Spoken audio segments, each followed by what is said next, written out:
Well, welcome everybody to another episode of 100 Yards of Football, the Draft Prospects Show. This is where we take a look at some of the seniors and underclassmen that hopefully will be playing in the NFL next season. We want to give you an early look and a perspective of where they are right now and what we think about some of the top players that are coming out of college. Along with me is Vincent Turner. Our producer is Logan Landers. And Vincent, we're going to look at the big heavies today. We're going to look at some of the bigger offensive and defensive linemen that are going to be available on day one or day two. Your thoughts about honoring, if you will, the guys that are in the trenches?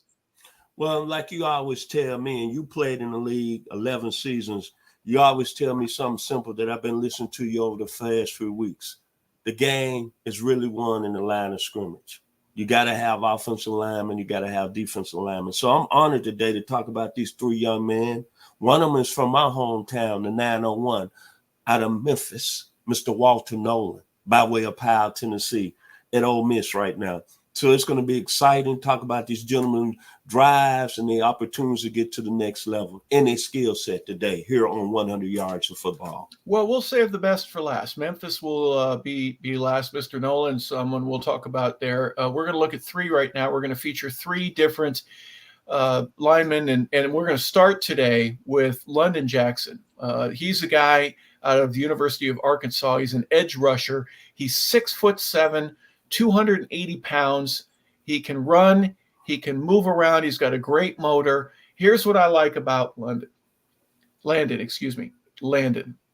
What I like about him is his versatility. At 6'7", he's almost like an Aiden Hutchinson type body, but he's much bigger right now than Aiden was. They have some criticism on him in terms of his changing direction, but they say his motor, his speed, his ability to get to wherever the ball is, whether it be a quarterback, whether it be a running back, trying to chase somebody down from the backside. This is a talented young man. He may not be a first-round draft pick, but he will be drafted in the first or second round. Your thoughts initially on the Pig Suey Arkansas Razorback, Landon Jackson? Thank you, Harper, for saying that Pig Suey in the house today. What I like about him, look at the C. That C means captain on his jersey. That's much respect, in my opinion.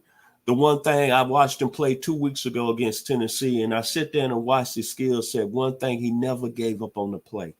Always coming. He was blocked out of play, but he kept coming back into play. And I think about putting him in the category, and I went to Arkansas, and I think about the first day on campus, my first day of school, and I was walking to my history class, and I ran into one of the greatest football players ever. I didn't know he was going to be a Hall of Famer.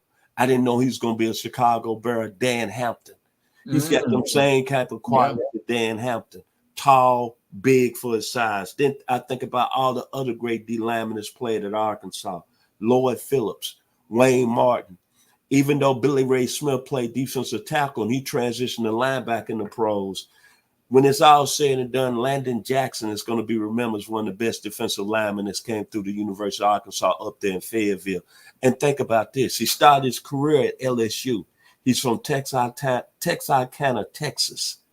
A lot of great football players that came out of there, man. Rod Smith, Super Bowl champion with the Denver Broncos. Ike Forte, former running back with the Arkansas Razorbacks. The late, great Ryan Mallett, who played in the National Football League. Nathan Vasher, who played with the Bears, outstanding quarterback with the Texas Longhorns in college. This gentleman right here, when it's all said and done, you drafting quality football players. You ain't got to worry about him coming to work every day with the lunch pail.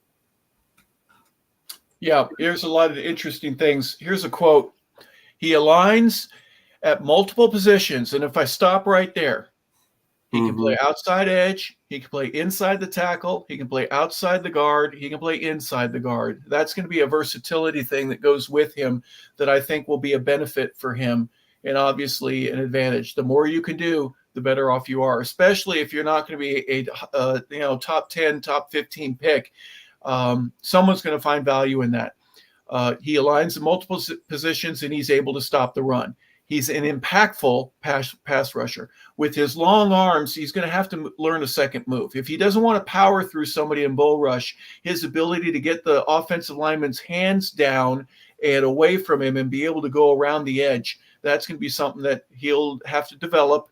I'm not saying he doesn't have it right now, but the better he gets, guess what? The higher he'll go in the draft and the more he'll be desired with whatever team that he ends up with.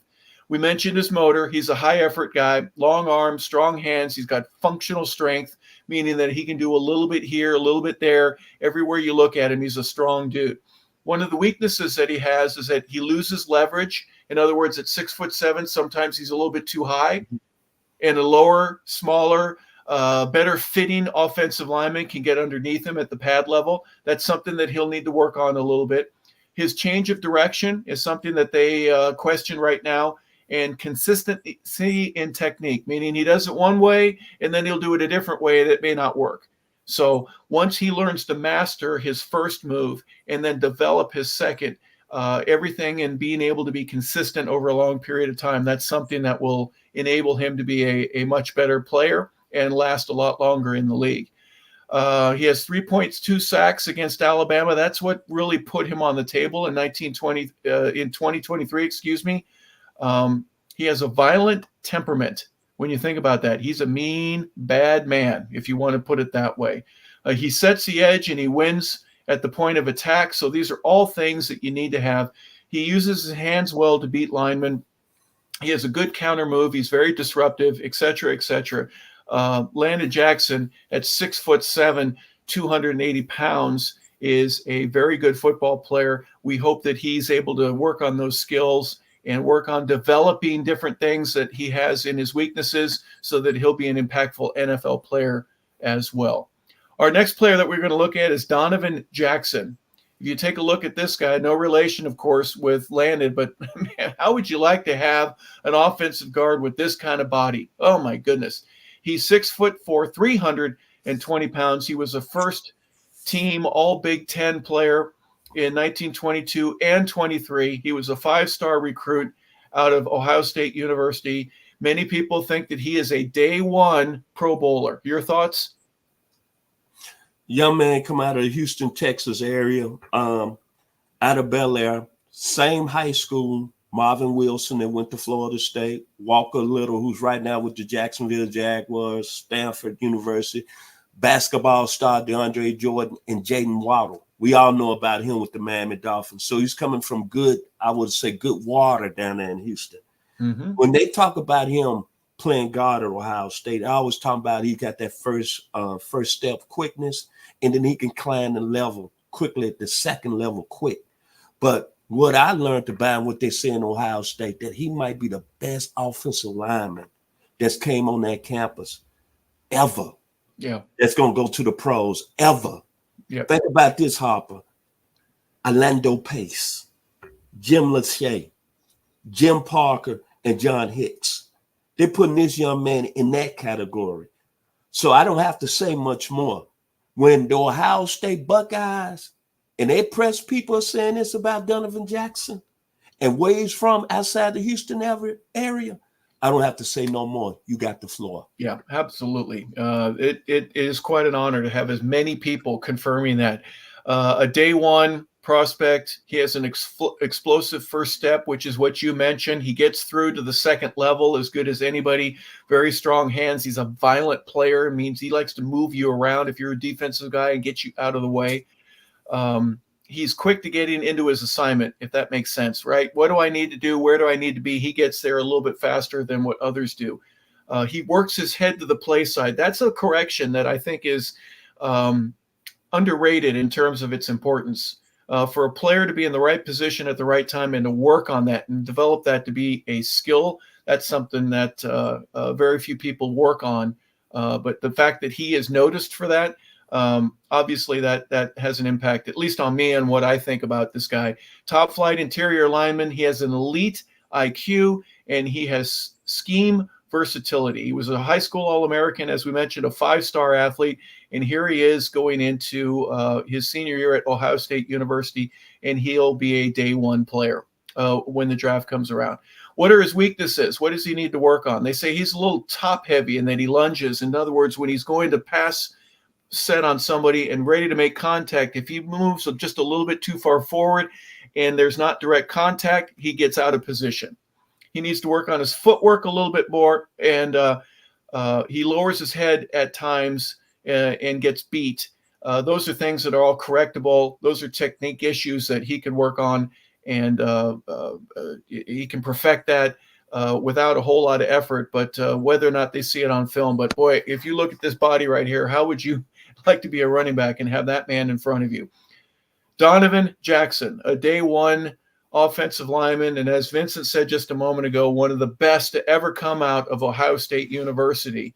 And we imagine that he will be a early draft pick. We know that guards don't go as fast as tackles, but he is certainly one of the top guards in this year's draft.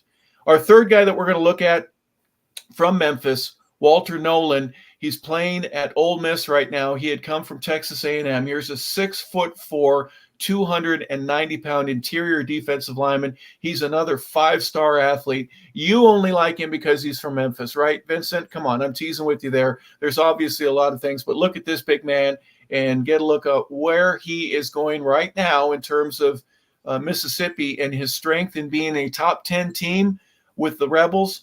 But I think he'll be a top 10 or 20 pick in the NFL draft.